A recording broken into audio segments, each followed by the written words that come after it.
702. The Open Line.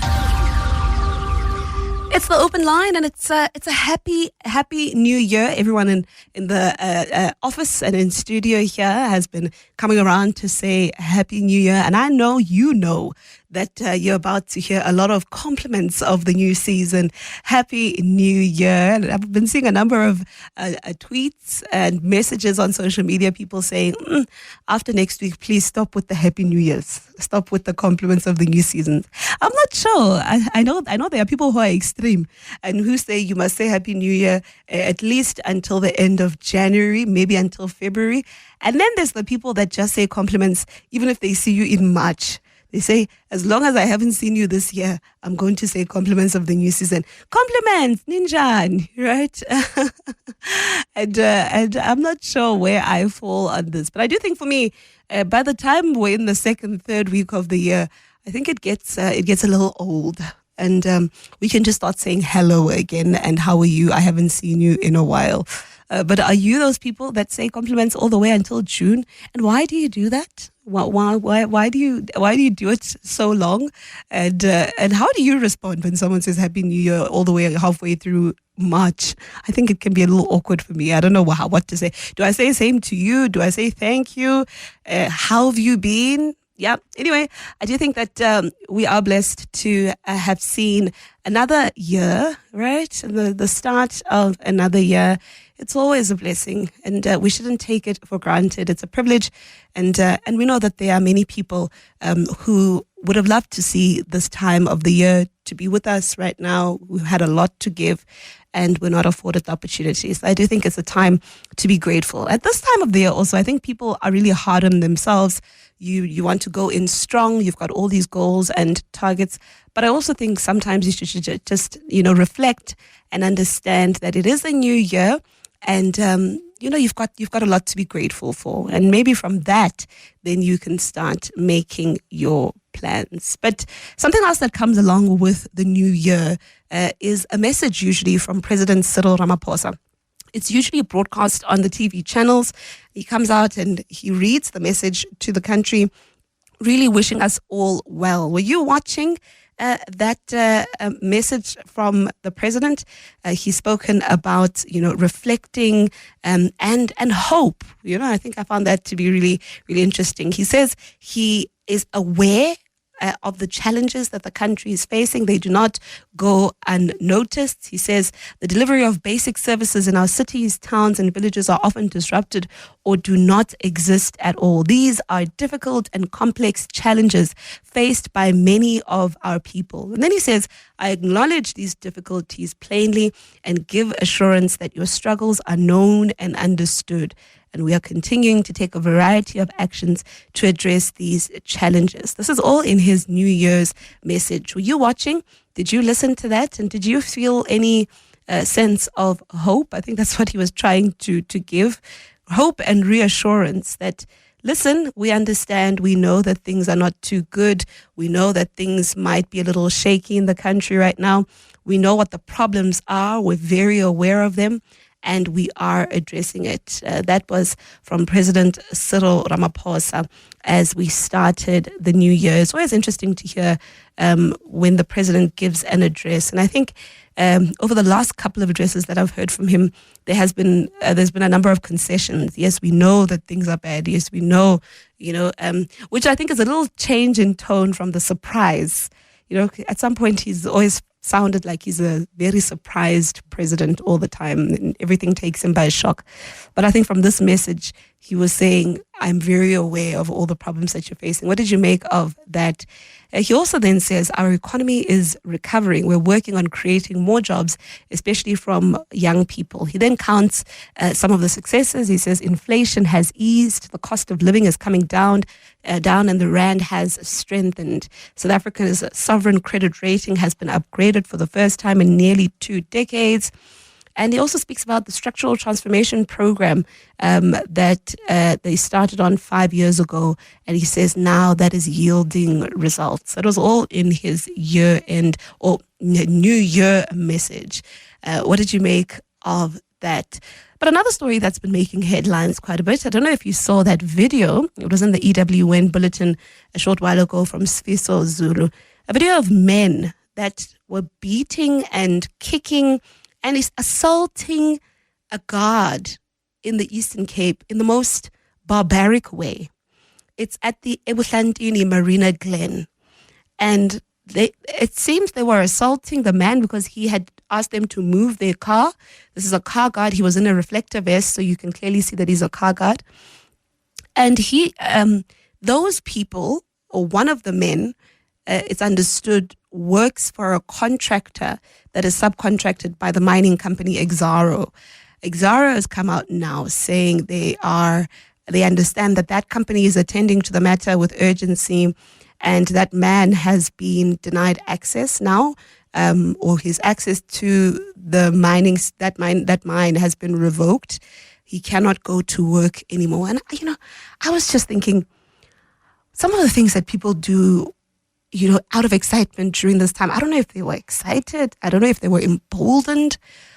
If you look at that video, he even says to the woman, the lady who's taking the video of them doing the assault, that, take the video. Very emboldened.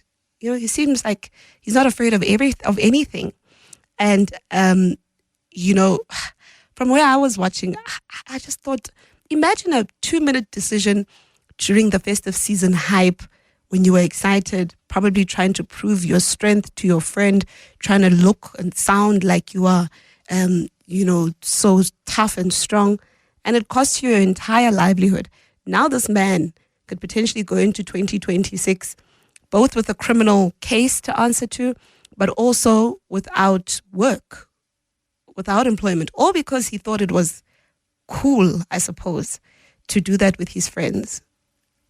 And some of these decisions that happen during the festive season really compromise us when the year starts.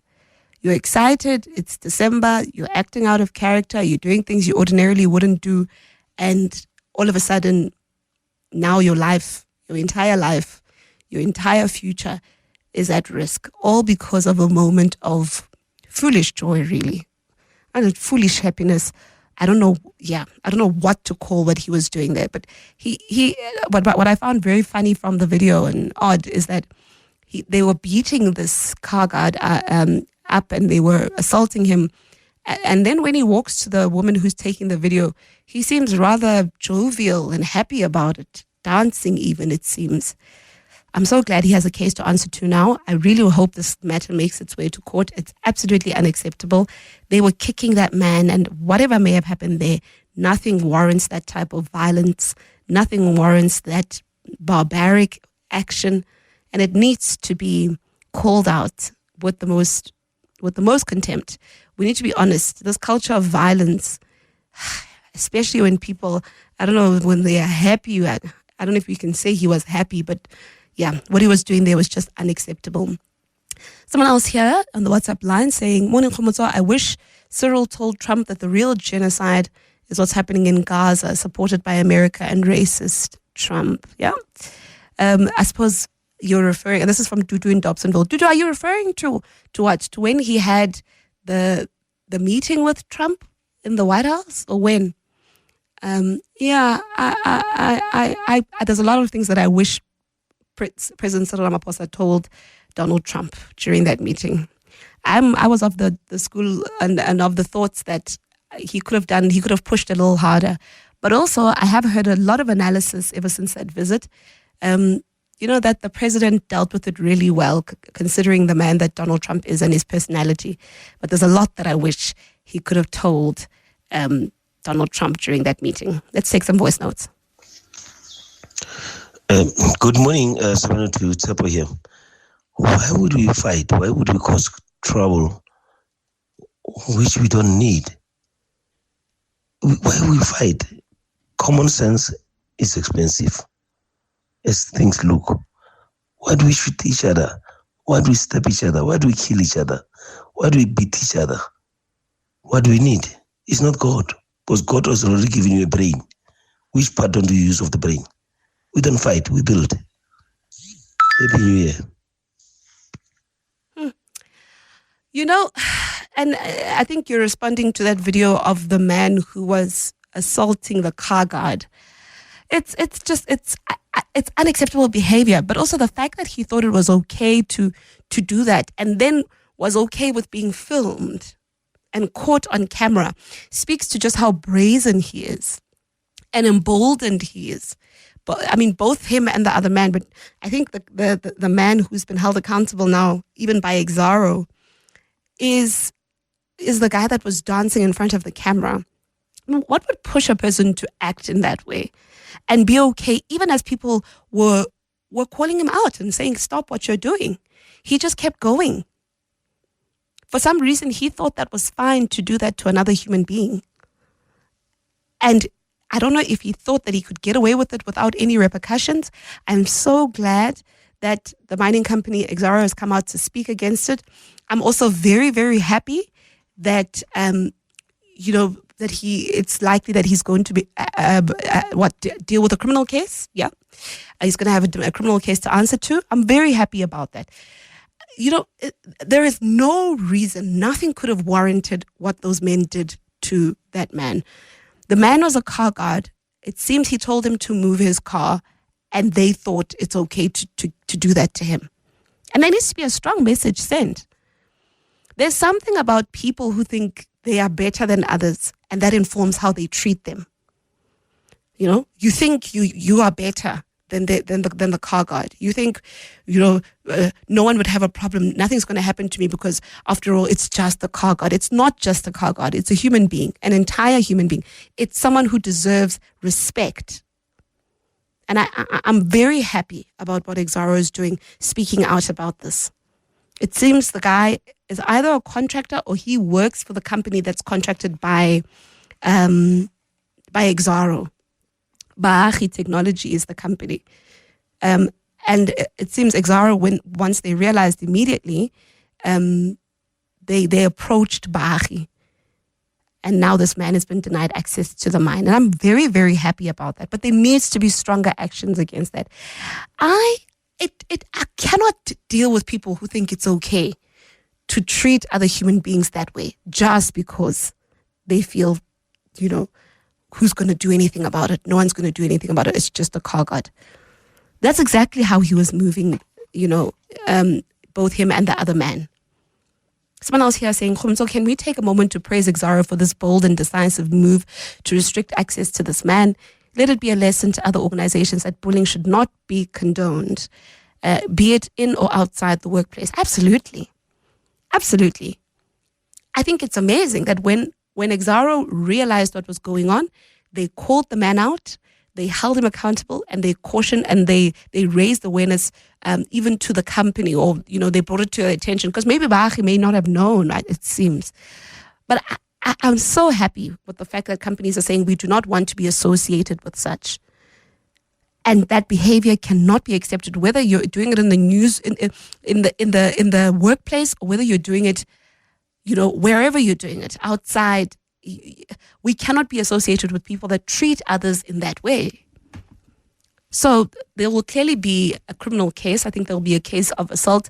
For me, it looked like what would be called assault GBH, which is assault to cause grievous bodily harm. It's more serious than just assault.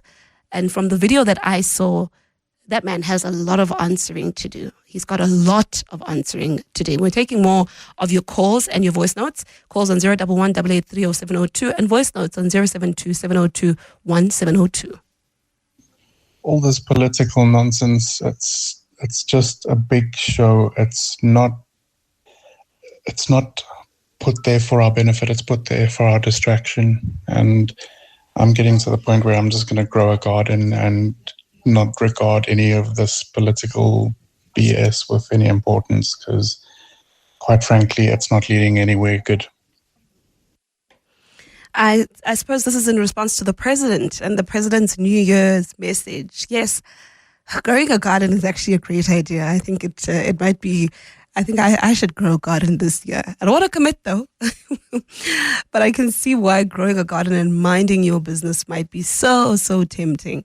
The president releasing or coming out for that New Year's message. And he comes out and he says, listen, we're aware, I'm aware of all the challenges that you're experiencing. I'm aware of all the challenges that the country is going through, and it's not okay. And I've been saying it seems it's a bit of a change in tone, if you ask me, from being the surprised president who's always shocked about something. I think now he's taken the route of saying, yeah, listen, I know. And now the question, I suppose, is, okay, you know, but what are you going to do about it? What are you going to do about this? Is there something that you're going to change, and how are you going to change it? Kgomotso, good morning and compliments to you and your listeners. You're talking to Tobile from Benoni. Just by the way, Kgomotso, that guy who participated in the kicking of the security guard, I heard you say he's being held accountable for sometimes what you may call a moment of bravado, foolishness. No, Kgomotso is being held accountable for a moment of barbarism. And it's well deserved. I hope there's more coming to him. I don't think we should sugarcoat these things. But that's just by the way. My main point was your point about do people say compliments of the season for a month, 6 months, or whatever. You know, Kgomotso, I've given up on adopting mottos that are based on cynicism. If a person comes to me a month, 2 or 3, says compliments of the season and is enthusiastic, I meet people where they are. So I'm going to say compliments to him and we will talk. You know, I kind of have given up on cynical people who are just adopt a motto simply because they feel it's cool or it's the latest thing to do. I don't answer phone calls. I don't do this. I'm a human being. I'm eternally flexible. I can answer, please call me. I can answer a phone call. I can say compliments in December or in March or in June. It's my choice. I don't want to do it, I won't do it. I want to do it, I will. And I'll meet you where you are. If you're cynical, trust me, I treat you cynical. If you're a good-hearted person, that's where you'll find me. Cheers, Kgomotso. Thank you so much for that voice note. Yeah, maybe just to start with, with the incident there from the man in the Eastern Cape. This should not be misunderstood. Me saying that he's done this, out of or in a moment of stupidity does not sugarcoat it at all. I hope that shouldn't be misunderstood. I'm not sugarcoating it at all. In fact, I agree with you. It's him being barbaric. And I did use the word barbaric. I agree. It's very barbaric and he should be held accountable. And it should be more than just at his work. There should be criminal charges against him. I think that what I saw there warrants at least assault to cause grievous bodily harm. So I'm looking forward to that, and I hope that we can keep that story on our radar. This is the type of stories that kind of disappear, and we never really hear the end of them. But with that video, that car guard deserves so much better. He really does. And he deserves justice. So yes, you're absolutely correct. And then on the point of cynicism, for me, saying Happy New Year in June, I'm not sure me saying Haibo is being cynical. I think that by the time it's June, I think we need to stop. In fact, I think by the time it's March, I think we're fine. I think we get the point. But meeting the guy or meeting people where they are, I think is an important. It's an important trait to have. I suppose it is a trait, right? To be able to say, I'm going to match your energy. If you come at me mean and ugly, I'm going to do the same. If you come at me as a good person and you're kind-hearted and you mean well, then I'm going to do the same. I like that. That I'm going to take from you. But also, I suppose there's a mixture because we're taught to do good to people, even though they give us, bad energy. I think the Bible verse speaks to turning the other cheek. I think that's what it says. So even though people come at you funny and they're not so good to you, you must turn the other cheek. So I suppose maybe that might be very different to the matching people's energy. Yeah, but I think by the time you say compliments in March, you know that you're going to get a bit of a judgy face from me. I'm going to say, I think it needs to end now. I'm taking your calls and your WhatsApps at the open line. Someone here is saying, Morning Kgomotso and 702. That guy who kicked the security guard should be arrested, and I'd like to compliment his company by firing him for that bad behavior. That's Madume in Germiston. Thank you, Madume, for that. So I don't think that he's been fired yet. My understanding of the story is that his access to the company or to the mine has been revoked for now. And I think that there will be an investigation. As post, there'll be a disciplinary hearing, I hope, from his company, which is Baagi Technology. But also, I think that what will happen is that he will be charged and face criminal charges, which I think is a very important step. This should not just be limited to EXXARO doing something, but the police need to do something about it, and they need to charge him with the I think the harshest charge that is linked to the crime that he's performed. And here, it seems for me, assault to cause grievous bodily harm would be fitting. 702. WhatsApp us on 072 702 1702. I've never liked that saying, compliments of the season. Compliments for what? Like, nice hair, lovely shirt, like, nice hair for the season. Doesn't make any sense. Compliments of the season. What does that mean? Weird. I hear you. Actually, that's so funny, right? Yeah, when you try to break it down, you're like compliments, and people actually just say compliments and they leave it there, right? People don't even say compliments of the season anymore, compliments of the new season. More and more people just say compliments, and you're just like, I think we've all kind of figured it out. I think we've said it so many times, enough times that we know what it means. But yes, you're funny. We're speaking about when do you stop? When and should you stop? Maybe some people feel that they're going to say compliments or Happy New Year all the way until June. This is the Clement Manyathela show. It's the open line. I'm taking your calls on whatever's on your mind. The number to dial is 011 8830702. My name is Kgomotso Modise. I'm in for Clement today.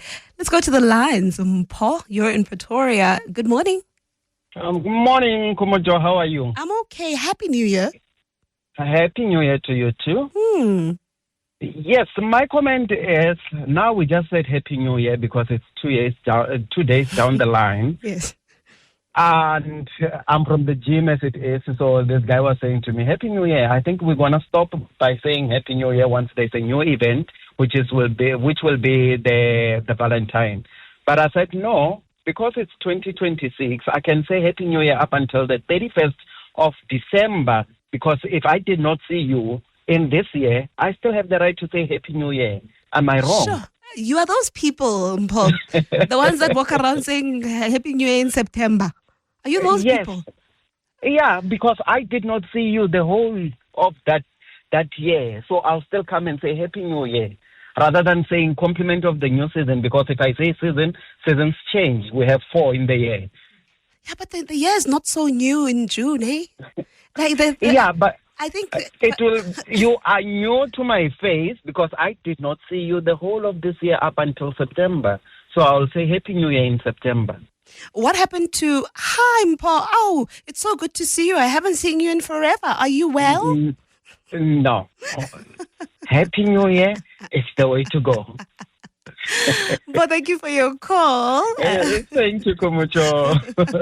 I don't know. Hey, I think it's so awkward. I think it's awkward. Of course, if he means well, if you mean well and you say Happy New Year, I think you do look a little odd when you say that in July. It's like, what year are you talking about? Are we talking about the new year, 2026? But are you trying to be funny? It sounds like you're trying to be funny. I draw the line at, I think in March.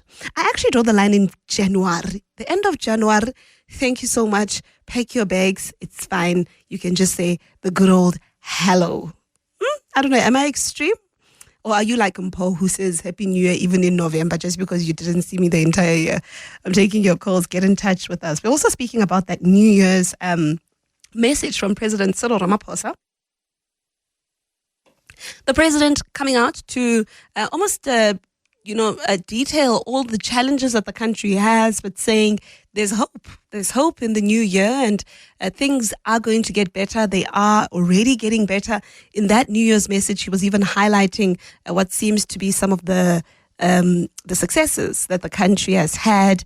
He spoke about our credit rating, and he spoke about the rand strengthening, and he says things are looking good. But he also says, yes, I know that the problems of unemployment are there, and things are going to get better. Do you believe him?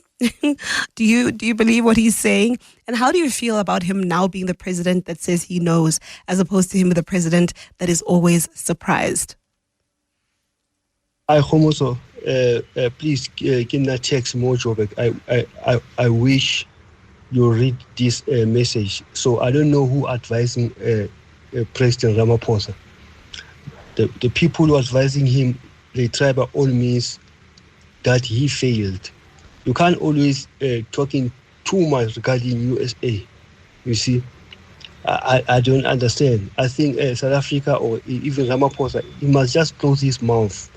You see, regarding USA. Otherwise, one day the USA is going to sanction us. We act like Zimbabwean, exactly like Zimbabwean used to do. They used to say, we don't care about America, we don't care about UK. Look at them now. Even Iran, look at Iran. Look at all these countries who were against USA, like even Venezuela and so on. We must be careful. These people, they will sanction us. Sure, I'm not sure. I'm not sure about that. So you're saying President Ramaphosa should not say much about the US. I mean, are we not allowing ourselves to be bullied? I think, of course, in terms of diplomacy, there's decision making that's made around what statements are made and what the position of the country is. And the president is actually the number one citizen. He's the best person to communicate that position and our stance when it comes to any country. But I'm not sure that the president should be silenced when it comes to the US just because we're afraid that we're going to be cut off. I'm not sure. I think that the president, it's always great when we see the president being brave and bold. What we saw with the G20 was a great example. The fact that the country decided, listen, we're not going to hand over this presidency to a junior staffer. We're going to do it at the offices of DIRCO, and a staffer of the same rank will hand over. All those things, I think, they give confidence. We feel confident that the president, knows how to stand his ground. But I also don't think we should be bullied into silence. Do I think we should go around speaking pointlessly, or the president should go around speaking pointlessly and, making statements that are unwarranted? Absolutely not. But I also don't think that the president does that. I think that whenever we communicate, whenever he communicates on the US, it's very calculated. He has an understanding of what he's communicating, when and how he goes about it. In fact, I think the one thing that we can't fault our president on is him being able to communicate and to speak and give commentary and even answer questions. I feel he answers questions pretty well. I wish that he would answer more questions at these addresses that he has, and the president should allow journalists in there to ask him questions. That would be really good. But in fact, I've been speaking about how over the last few years, the president seems a lot more comfortable taking questions from journalists at doorstops as well. He does a lot more of those.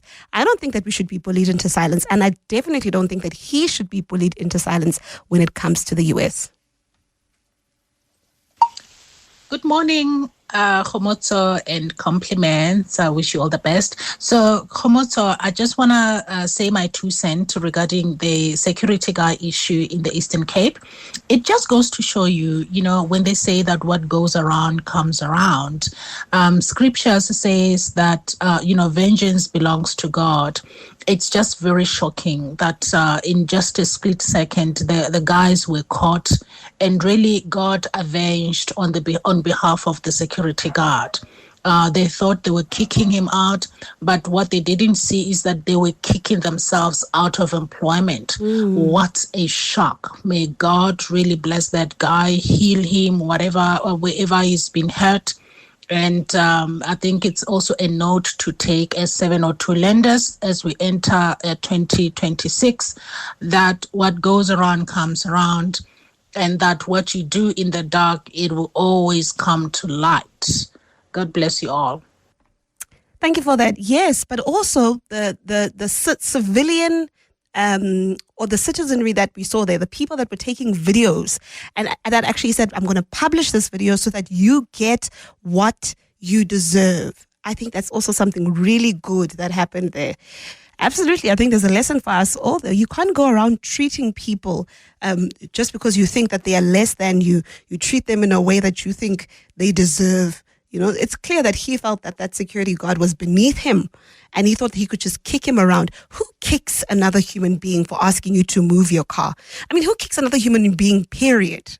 Just period. Who treats other people like that?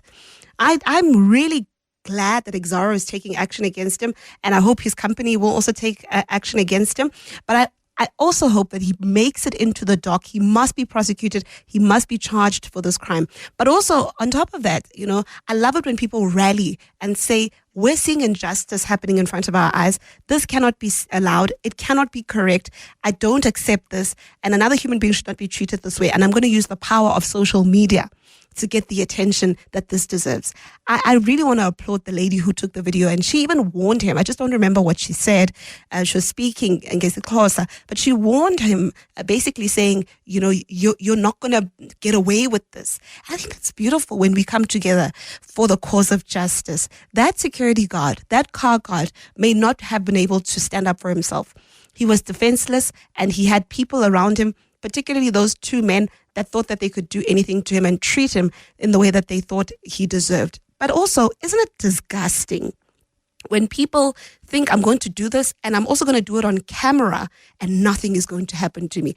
It says to me he's done something like this before, or he's acted in a similar way before and he's gotten away with it. But I love that what's happened now shows that this cannot continue. You will not continue. This is where it stops. And if this man can't stand for himself, if this man can't fight for himself for whatever reason, we as the citizens are going to do it for him. Not with fists, not with weapons, but we're going to use social media, the power of social media, to draw the outrage, and you are going to get what you deserve. And I absolutely love that. We are taking more of your calls and your voice notes. The number to dial 011 883 0702. That's the number. I'd love to get your calls and hear your thoughts on the stories that we have been speaking about this morning. Someone else here saying, Kgomotso, teenagers' births are escalating or have escalated to an alarming rate last year. The question is, who impregnated them?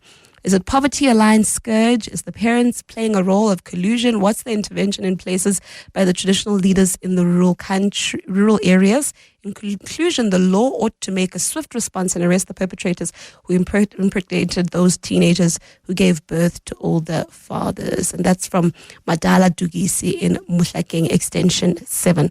So I never want to speculate when it comes to this, but the stats, or at least the last stats that I saw, spoke to how the fathers of these children often are older men. It's not popular, or it doesn't happen at the same rate that the young teenagers are impregnated by other teenagers. It's often older men, and that is a scourge. But it also speaks to the failures of society. And I think that we should never downplay teenage pregnancy. It should never be normalized. It should never be seen as okay. But there needs to be the taking of stock.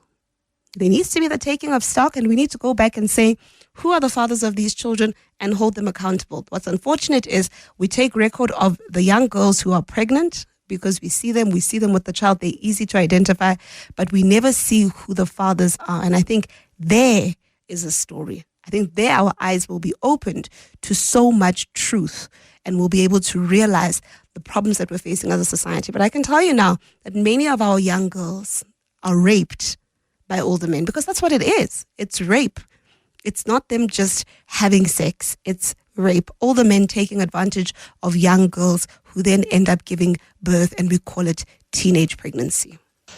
Hi, Kgomotso and the team. It was puzzling listening to the MEC for Health in Gauteng suggesting that they will formulate an educational campaign to educate young girls on teen pregnancy. I don't think that we need such a campaign, but instead we need a campaign to educate men to respect young girls. And also we need to educate men on statutory rape, because some of these young girls are from poor backgrounds. So many end up taking advantage of their situations. So we need a campaign to educate men, not to educate the victims. David. You know, you're right. It is an education thing. I think that many men are aware of the statutory rape problem. I think they know when they are taking advantage of children and when they are being rapists. I think many men actually know. And the education for the young girls is necessary. Don't get me wrong; it absolutely must happen. But I think we need to also channel a lot more energy into finding these perpetrators. These men that think it's okay to take advantage of young girls because of poverty and whatever else, those people need to be found. Because we can do the schooling and educating all we like, but when what do you call them? I mean, they really are acting like predators. They are predators. When those predators are out there, nothing's going to stop. It's going to be a continuous cycle. So yes, the education element is important, but let's find these perpetrators. I think if we were to ask the right questions, and many of these teen moms tell you who the fathers of the children are, there'll be a lot more progress, because we can start charging people for statutory rape and we can start dealing with the rot. Let's go to the phone lines. Nare, you are in Blakehowery. Good morning. Morning. How are you? I hope you're well. I'm very well. Happy New Year, Nare. And yourself. Yeah, listen. I just want to talk about that thing of the video that happened there in Eastern Cape. Yeah. And the power of the social media. And the government should be allowing that, because there's this, I don't know, mentality from the government that says that people should not post videos on social media when somebody breaks the law. And this is what happened with that case of Waras as well, when they were saying people should not post those videos. But actually, it helps, because people, they might identify the people, those people that they are looking for. This is similar with this identity kit they used to do when someone have to draw a person, how it looks like. But if you have visuals, a video is more easier that way. So if you remember as well, there's the story there in Pretoria of that guy as well who snatched someone's cell phone, and he ended up arrested, and people as well, they did identify the person. So I think the law should allow people to post out those videos. It makes it easier to find the suspects, yes, instead of being against, because it does not make sense to me. Because at the end of the day, they even the government themselves, they say, talking about, doing that identity kit, that is just, so it does not make sense. But if you have video, it's easier to find those people. So just to clarify, you say it's a law. So it's been because I'm not aware of such a law that you're not allowed to post, or what, or is it advice that usually comes from representatives that say don't post? I don't think so. Is the law, but usually it's what the police say, that you must not post those videos because they tamper with the evidence and whatever, which I think is for me, I think it's wrong. Even the police, I don't think so. There is a law per se, but usually I hear the police all the time saying people they mustn't post such kind of video because they tamper with the evidence.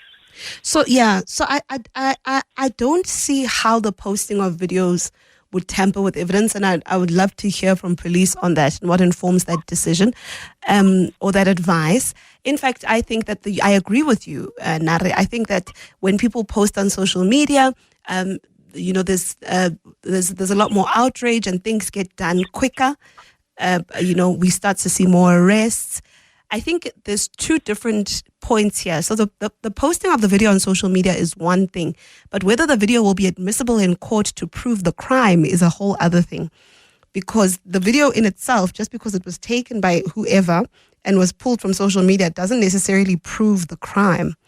But I can't imagine why police would think posting the video would compromise a case. and I'd love to be schooled on that if someone can school me. I think that what posting the videos does is it raises awareness on the story, and it gets things done much quicker. Whether that video will be used in court to prove the crime is a whole other thing. Yes, I think it can help. Instead of using those, I cannot remember, those keys they use or whatever. So that will be, the fastest way, as you say. But I would really, really love to, if you can ask the police there about, to clarify, because I've heard it many times when the police were saying people should not post those kind of videos. But it would be great if you can talk to the police and find out. All right, Nari, thank you so much for your call. All right, thank you so much. So, when it comes to video evidence and just to footage, so I have two concerns. I do believe that posting videos helps a lot in raising awareness and getting people to know, because everyone is on social media now and people will see the video and something gets done. And I can tell you now that in many cases, things get done quicker when there's videos that have gone viral on social media than when they aren't at all. But there are two issues currently that are of concern for me. Number one, it's of course the fact that the video is not always used as it is in court, or it's not always admissible, I should say, because there is an admissibility issue, in court. So while the video may have been making the rounds, it isn't always used in court to prove the crime or the case. What it can do is it can get the perpetrator in the dock and get them answering to this case, but it can't necessarily be seen as evidence in and of itself, or it can't always be used, and it's not automatically admissible in court.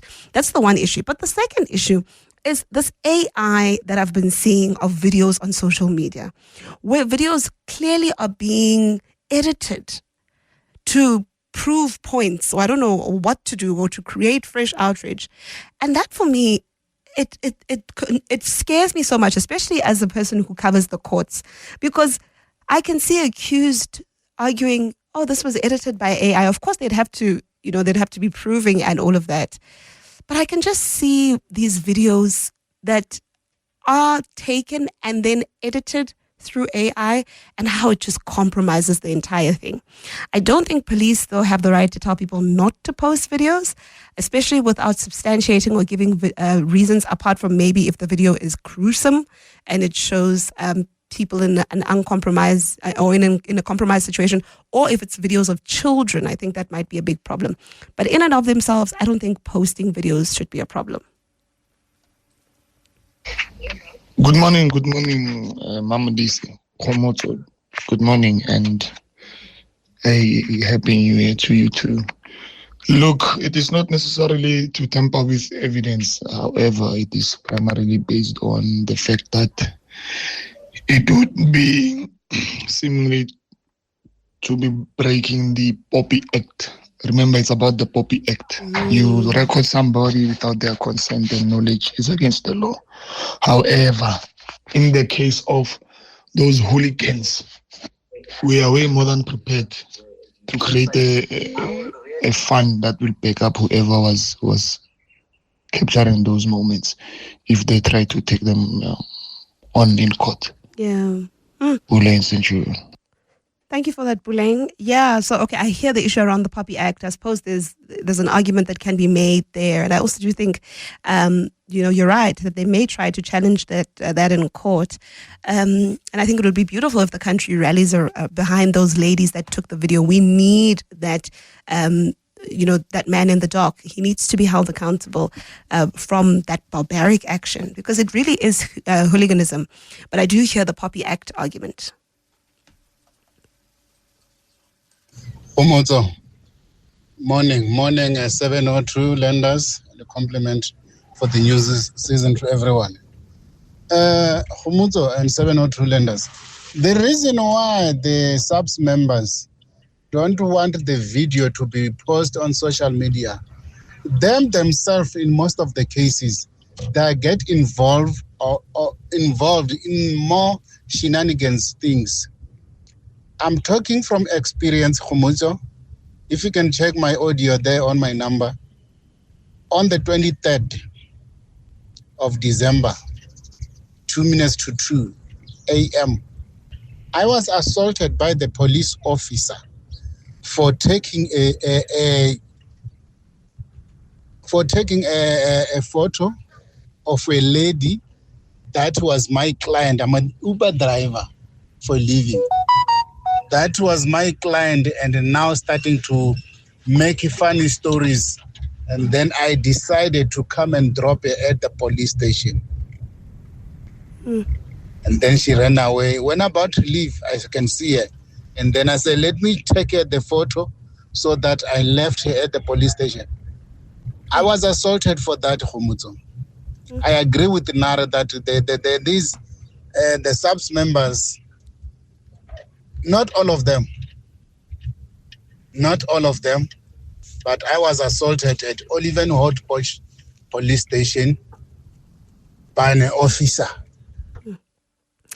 Thank you so much for that voice note. We're speaking about the videos that video that was making the rounds showing that I think it was 2 suspects who were seen assaulting a car guard in the Eastern Cape. And we know that EXXARO, which is the company that is contracting Baagi Technology is this man's employer, have come out to call the situation out. And they've said that it's absolutely unacceptable. They are saying that there must be accountability on the part of the man, or many of you have been calling him a hooligan, and I agree that does look like hooligans and barbaric. But I also think that it's great that EXXARO has come out to speak out against it, and they're doing something about it. That was a 702 open line. Thank you so much for your calls, and thank you for your WhatsApp.